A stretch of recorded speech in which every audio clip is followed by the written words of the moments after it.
რამდენად გვცხვენია ჩვენი უღმერთო წარსულის. იმიტომ რომ მე ძალიან ბევრი მაგალითი ვიცი.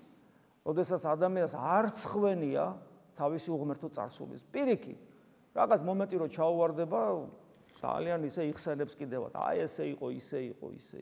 ია ეცინება ამაზე. საამაყოდ ყვება. არ ცხვენია. ხო აი რაღაცას უჩაიდენ და ისე ცხვენია რომ საკუთარ თავსაც არ უწყდება. ასე უნდა ვიყოთ და ჩვენ არა ვართ ასე.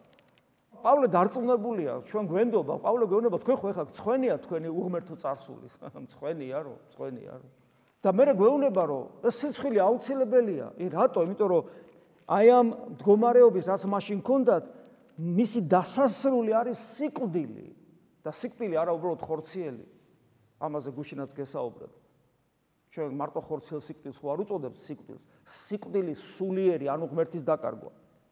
ხოლო ამჟამად, როცა ცოდვისაგან გათავისუფლდით და კითხვა კიდევ საკუთარ თავთან. ნახე, პავლე როგორც მომხდარ ფაქტზე ისე მსჯელობს. ამჟამად, როცა ცოდვისაგან გათავისუფლდი და კითხვა მიჩნდება, გავთავისუფლდი ცოდვისგან. იმიტომ რომ ცოდვისგან გათავისუფლება ნიშნავს, რომ ქრისტესთან უმჭიდროესი კავშირი მაქვს და არა მაქვს ეს კავშირი ქრისტესთან უმჭიდროესი. არა მაქვს ვლოცულობ და ვერ ვარღვევ ჩემ დაცემულ ბუნებას და ვერ ვჭორეთ მას ჩემში, იმიტომ რომ უფალი მეუნება, რომ მე ვისაც ვუყვარ ვარ, მე შემოვალ ამ ადამიანში და მამასთან ერთად და სულიწმინდასთან ერთად და ვერ ვხედავ ჩემში ღმერთს და ესე იგი არა ვარ თავისუფალი ცოდვისგან.